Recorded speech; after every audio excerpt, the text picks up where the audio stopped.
You're about to learn how to use Nano Banana Pro to create viral AI images in seconds. From fake behind the scenes pictures, to giant people looming over cities, or even detailed infographics and text-based images for work that the original Nano Banana tended to struggle with. This update offers much higher resolution of images, more realistic humans and faces, and it pays much more attention to the detail and the nuance in your prompts, which makes smaller details and changes much more easy to execute. But the best news is that Nano Banana Pro is now available on all plans in Synthesia for free. So you can use it right now to download images directly or integrate pictures straight into your next video project. To get started, follow the link in the description, and once you're in the Synthesia dashboard, create a new video and start a blank project. Now, like I said before, you don't have to create a video with your images. You can download them directly, but you do generate them inside the video editor right here. So all you need to do is select media at the top of the screen, open up the image options,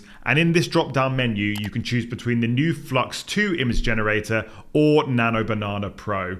And now you just need to type in whatever you want to see in your image. So if you want to create some of those viral images I mentioned at the start of this video, you should go back to the description and you'll see some prompt templates for both the behind the scenes style images and those giant images as well. So I'm going to go ahead and copy the behind the scenes style template and paste it into the box. And now I just need to add a few more details depending on which TV show or movie I want to see the behind the scenes of. In my case, I want to see the behind the scenes of the new Avengers movie, and I want to see Robert Downey Jr. dressed as Doctor Doom talking to Spider-Man on the set.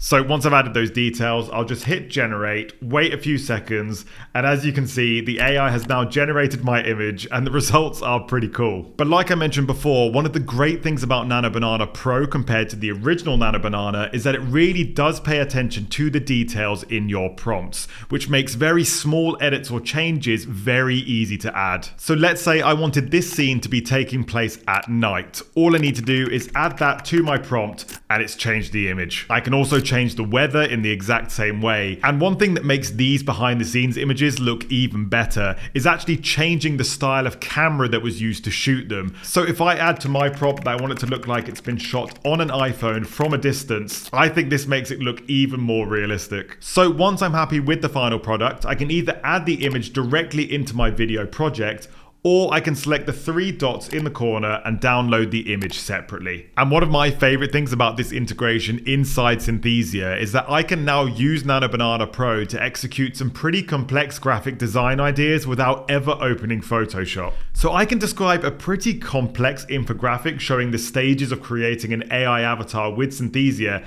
and it does a really good job without any mistakes in the text. And if you want to learn how to get the best out of the multiple different video generators inside the Synthesia editor from VO 3.1 to Sora 2, you should watch the video on screen right now.